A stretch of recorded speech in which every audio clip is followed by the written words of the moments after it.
Hello and welcome to this very exciting event for the Times and Sunday Times Cheltenham Literature Festival.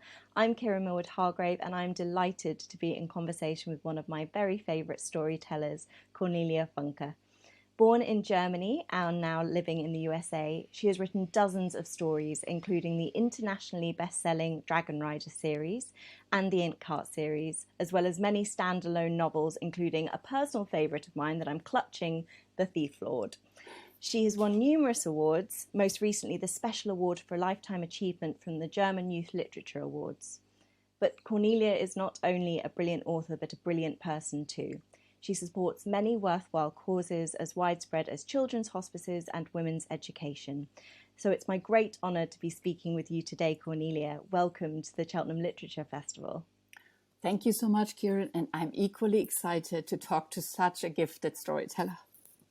Thank you, that means a lot.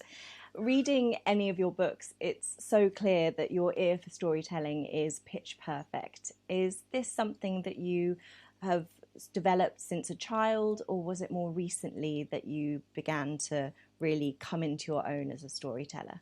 I'm sure you know you have been asked the same question, so we all both have been thinking about where does it come from, our strange gift, right, to tell story. And I sometimes wonder, I had to tell stories to my young brothers, because when I grew up, I'm 62 now, there was black and white TV, no recording, and I had to tell every night a Star Trek episode to my brothers and had to make it up. So I, in retrospect, think maybe that was my training. Well, it's good enough, isn't it? Which books did you particularly go out reading, or was it all Star Trek? No, actually, of course, the books were, my very favorite books were by Michael Ende, the German author who wrote The Never Ending Story. Then Astrid Lindgren, one of my all-time greatest heroes. Her Brother's Lionheart is still one of my favorites. And I was quite obsessed with Tom Sawyer. So I read that, I think, dozens of times. And then, of course, the English classics, you know, The Wind and the Willows, the Narnia series, which I found in a German library and almost nobody else was picking it up because it was at that time not known in Germany. And they were all German translations, were they? All German translations, exactly. But which, of course, as a child and as a reader, I did not think about. You know, funnily, Yes. you don't think about where the story comes from. You just assume it is in your language. Yes, and that's always such a testament to translators. I Yes, always find reading your books that it it feels like is. it's come straight from your mouth. So you've created such a vivid, immersive world in the Inkheart trilogy, which I loved, and that's matched in the very different but equally compelling Dragon Rider series. What drew you to particularly writing about dragons? I wonder sometimes. So one of my editors claimed that my first dragon resembled my first dog. But I think it is my dream to fly, and it is my secret dream to have a dragon in my garden I can ride. Yes, I read somewhere that you think your totem animal would be a bird, a hummingbird, maybe. Yes, well, actually an owl, as I learned here from the Native American tales. Yes. Oh, lovely. So what particularly, other than the fact that they can fly, what particularly do you love about dragons as these mythical beasts that sort of capture everyone's imaginations? What I think I always loved the Eastern version of the dragon. You know, we as Westerners tend to kill them or be afraid of Yeah. them. Whereas interestingly, in Eastern myth, it's always a power of nature, which I felt reflects our sometimes very strange relationship to nature, that we need to fight it and that we're afraid of it. So I always loved that there was such a magical creature in harmony with the world, or also expressing the forces of the natural world. I think that comes through so strongly from the very first page of the very first book in the Dragon Rider series. We're sort of immediately plunged into this place of absolute wonder. And I was wondering, did the story always start where it starts with that beautiful opening with Sorrel and Firedrake and Rat that made me laugh so much the first time I read it? Or did it take time to kind of find where you wanted to start the story? That's, of course, a wonderful question from a very experienced storyteller herself, right? So we both know the key to the house we don't always find immediately. But this time it was actually there immediately. Interestingly, because I was inspired by a movie I love very much, by Kurosawa's Kagemusha. which is a Oh, book where wow. suddenly there is a runner and he comes running down the hill and all the Yeah. flags are going up. It's a very impressive scene. And when I imagine the rat is coming down the hill, in a way, it is my reference to Kurosawa's Kagemusha. That's beautiful. My uncle was an extra in that film. There's No. but yes. um, there's a real confidence, I think, and I love that it was just natural and where you started because it feels so assured. How instantly you set up all the rules of the place, like you don't take time to stop and explain. And I'm sure any readers listening will really appreciate that it doesn't feel patronizing. It feels like straight away you're just like, here's the world, you'll get it, sort of catch up. How do you go about creating those worlds? Is it always very instinctive, or is it something that you feel you have to really plan out?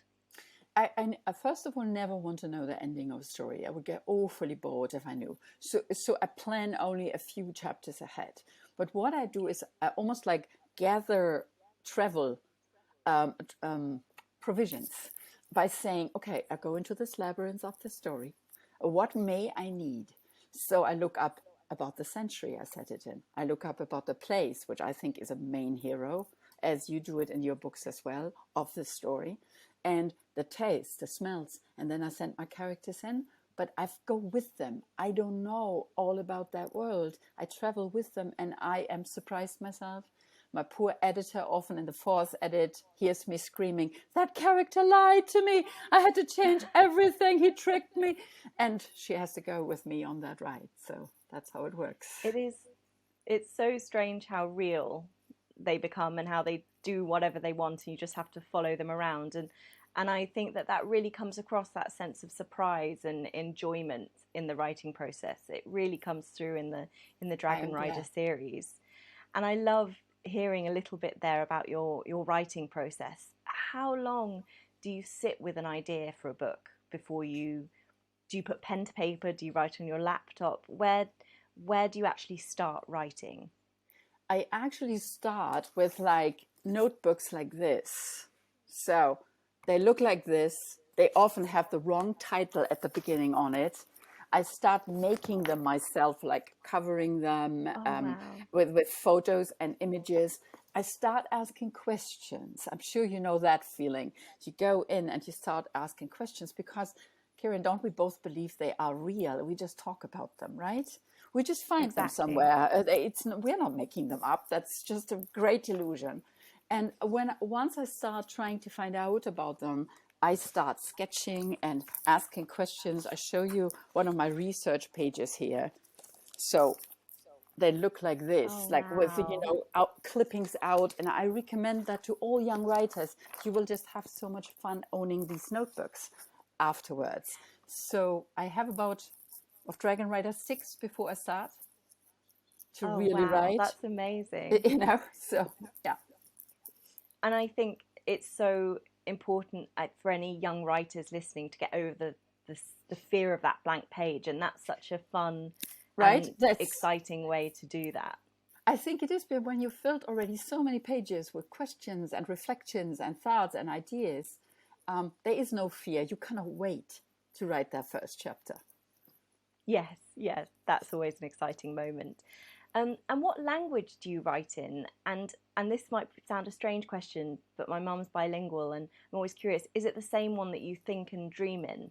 Is that the You know, same language you write in? I actually have no idea in which language I dream because I remember images, but I'm not sure when I remember lines, whether I do just translate them in my head. Your mom will Mm. for sure tell you the same thing when you live in two languages. And as I move to Italy in September, I will add a third one. Will be you're constantly jumping into the language you feel that fits you best. And this Dragon Rider coming out now in Britain in autumn is the first time I wrote the series in English first, because Oh Barry wow. Cunningham and Chicken House needed the book earlier than my German publishers. So I asked my German publishers for permission to write in English and then do the translation, which sent us through quite a grueling process to me then working on the German translation that somebody else had done.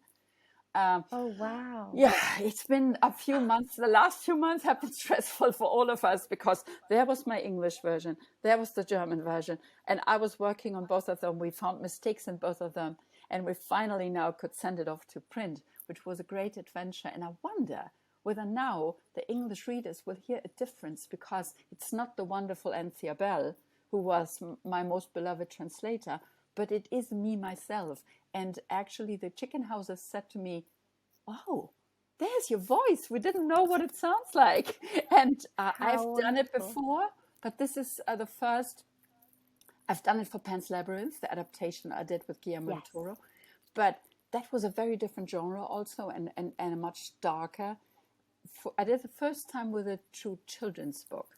So it will be interesting to see what the readers think. Oh, that's going to be so exciting for your readers to discover. And I'm sure that you'd love to hear if people do notice a difference. Absolutely. So Absolutely. do Yes. let Cornelia know if you Yes, notice. please.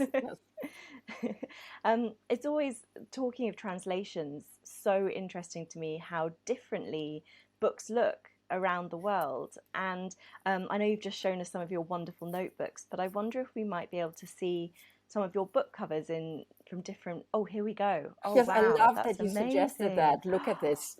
So this is from Turkey. Oh And gosh. and then this is the Swedish version, which is the old American cover. Oh, beautiful. And then here I have a Catalan version that has my cover. I did that myself. Wow. And then this is the Netherlands cover. Oh, And this, beautiful. for example, is the Griffin's Feather. Yeah. So you see, the wonderful thing is, I love that about books. I don't know how you feel about it with your editions, that we sometimes just think, oh, this is the same book. Sometimes we're not pleased, of course. Sometimes there are covers where you're like, oh, but my inner illustrations inside are always mine. So I always still feel very connected to the book. The illustrations are so lovely in the Dragon Rider series, and I think often provide a nice bit of levity in the moments where it maybe gets a bit scary just to see these familiar characters. Have you always illustrated your own work? Has that always been an important part of your writing process, or is that something that comes after? Well, the interesting thing is, if I hadn't been an illustrator, I would never have started to write. So I was an illustrator, and I actually thought writers are either dead or very famous and very different from me. And I'm sure I cannot do this. It's a magical thing to do. And so I became an illustrator. And for many years, I illustrated, but I got so frustrated by the stories that publishers sent to me that one day I thought, okay, you just have to write yourself a story where everything is in there that you want to draw. So I switched, but Oh, still for 3 books are published, I thought I'm an illustrator who writes from time to time a story for herself. And only with Dragon Rider, actually, the first big book I did, really like a year of work and lots of research, I suddenly realized, oh, well, you may be more ambitious about the writing than you are about the illustration. And then that switched again over the last years, because now I first paint or draw the characters before I write about them. So oh it's a play, and I work a lot with young illustrators because I love to say, how do their images change my words? How different does a reader feel? I want to do an anthology one day with all those wonderful young illustrators, and I write short stories and they do different kinds of images. How will that change my words? I wonder. wonderful. Oh, Yes. that would be so extraordinary. And again, for anyone listening who maybe wants to write but maybe is a bit nervous and intimidated, thinking exactly what you just said of what about writing what you want to draw? Exactly. That's another way in. What a Absolutely lovely right. thing to do. All my stories would be about cats or snails because they're the Okay. only things I could draw. So I'm not going to try that. But for anyone who can draw listening, Intriguing. that would Very be intriguing creatures. obviously it's been a very strange year and a half, and with the pandemic, traveling's become impossible. But obviously, your books are loved, as we just saw some of the covers there, around the world. Have you been to lots of countries to share your stories? Have you met your readers in person in these different countries? And what are they like? Do they sort of attach themselves to different stories in different countries? That is, for me, I have to say, the greatest gift my profession, which is already gives you many gifts, as you know, gave to me. To suddenly walk into a big auditorium in New Zealand and they all know your books, so your characters have already traveled to places you've never been to. I burst into tears in Mexico when 2,000 people asked me questions about my books that showed such a deep understanding of story. I had so countless unforgettable events, standing in India and hearing them, "You are our childhood, Cornelia," and me thinking, I wrote that story in a Hamburg attic. How is this possible? So all these things, I think, enriched my writing, and you will now find in many of my books travels into other countries and regions, because I try to honor my readers all over the world. And I think that is a magical gift for us in these times when nationalism and racism are raising their ugly heads again, to say our stories connect people and we are true storytellers for the world. Absolutely. And I fully believe that thing that Philip Pullman says about, after food, shelter, and companionship, the thing we need most is stories. And Yes. I think Yes. absolutely that connection that's provided is so important to us as people and to connecting us to people. Is there anywhere that you haven't travelled? You've mentioned some amazing countries there. Is there anywhere you haven't been yet that you'd especially like to go? Yes, and that is Japan. I wrote a whole book. The fourth of my Reckless series is set in Japan. So I dared to go in my mind and with images and movies like Kurosawa and my love for that country. I dared to go. And I'm so hoping that my Japanese readers will not be upset with me and that I got it right. I've rarely done more research. And I hope that one day I will go there and think, oh, you got this right. Oh, this you got wrong. But that is really still a place I would love to go to. Oh, I'm sure they can't wait to have you. And I'm sure we have some young storytellers in the audience who would love to hear some writing tips. I know that I also want to hear some writing tips. You don't need those. I know you. I know you must get asked this question all the time, but what are your favourite sort of go-to tips that you can give anyone in the audience who might want to write their own stories? Well, the first one I have is, I always say they think, oh my God, she's so old. That's why she says that. Don't do the first draft with a computer. I still do it from time to time, but it resonates with me what a friend here said who does the Getty Research Institute here, the big museum. And he said, Cornelia, please write on paper, because what are the museums supposed to collect? What are we supposed to give the others? We need your notebooks. We need your diaries. We need to see your work and how it emerges. I never forgot that. And I had already started to work with notebooks, but that was even more of an encouragement. So I would say, always have a notebook with you. Always have a pen that, if necessary, writes on skin. Because, as you know, the most important thoughts often come at places where you can't write them down, right? And you have to write them down, for they will disappear. And I do it that for every story, I have my own notebook, and some stay empty. It was just an idea, but it never emerged. But most of them, at some point, oh, I have an idea for this one. Oh, I have an idea for this one. You can run to your notebook, grab it, and write it in there. And they won't get lost, or they won't get. So that is my recommendation. And then be curious about the outside and the inside. That's all we need to do. And listening to that, it's clear that you can write anywhere at any time. Is By there now, somewhere yes. that is there somewhere that you particularly love writing? Is there somewhere where you can go and sit and be, okay, this is my place? There actually is. I have a house here in Malibu. I live near the Pacific Ocean, and I have a house that is from 1958, so it has the glass roof. And I have a little porch in the back with with a table where the paint peels off. And I sit under an avocado tree. That has been my favorite place here. Now that I move, I will have to find a new one in Italy. And it will not be like in California, possible to write there all seasons. So I look forward to find a new place. But I think that's also part of the adventure to be a writer, that you peel off another skin and see, oh, I write differently here. Because I think you and I both believe in places, and that places resonate and truly define us.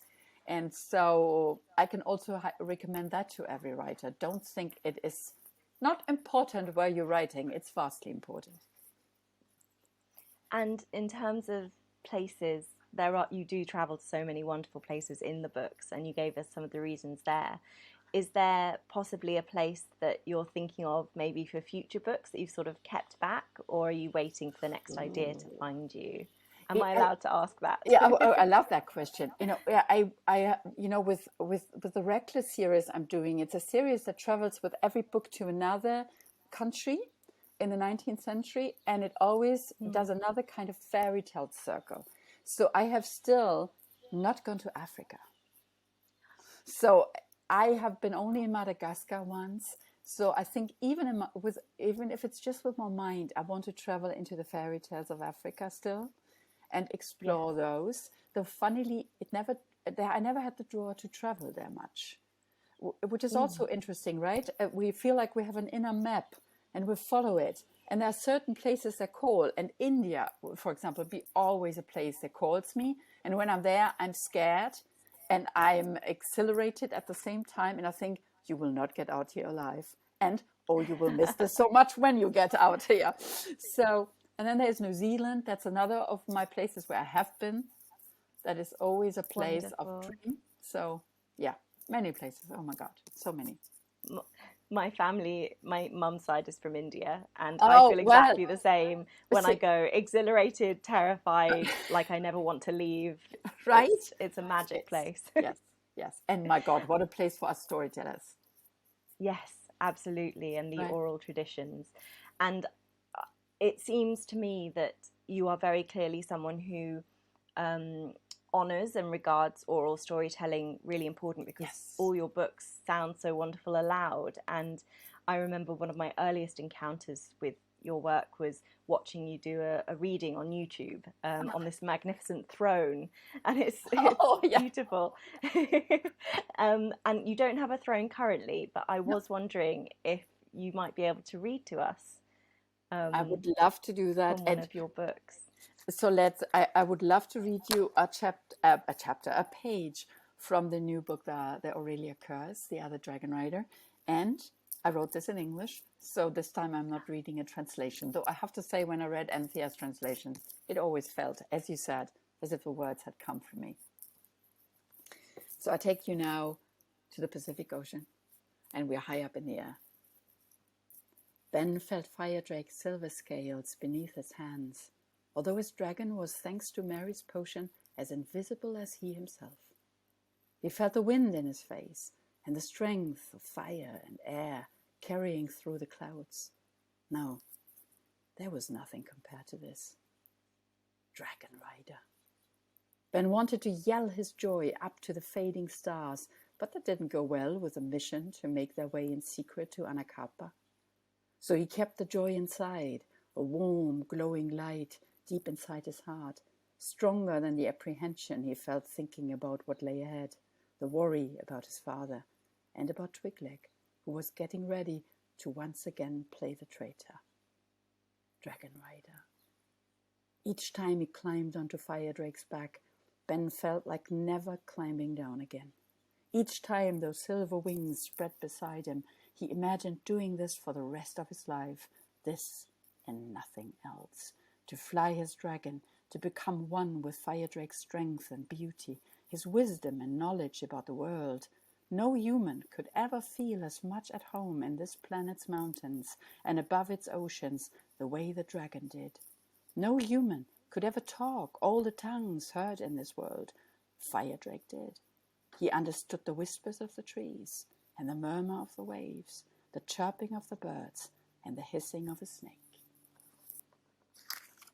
Oh, so beautiful. And what I love about this series is how ancient and glorious, and also how funny the dragons are, and this wonderful mix of things. And I think it goes to the heart of what you were saying earlier about, we're taught to fear, we fear dragons in this society because they're different and they're big, and and because of that we perceive them as a threat. But actually what Ben discovers in this series is how wonderful they are and how awe-inspiring, and I think you really get that from that reading. And I know that anyone listening will want to read on. I could listen to you read forever. before we go, and I can't believe how fast the time has gone, I was wondering if you had a little writing exercise to set any of the listeners or watchers at home who might want to maybe try writing themselves. I would love to ask you all to describe in image, in music, in words, what the boy and the dragon will find on that little rocky island in the Pacific Ocean. That's so great. I want to go and write now. I wish I could see what you would write. It's been so wonderful to speak to you. Thank you for being so generous with your insights. I've learnt so much, and I know anyone listening will have too. And on behalf of the Times and Sunday Times Cheltenham Literature Festival, thank you so much for joining us, Cornelia. Kieran, it's been my greatest honor, as you are such a brilliant storyteller.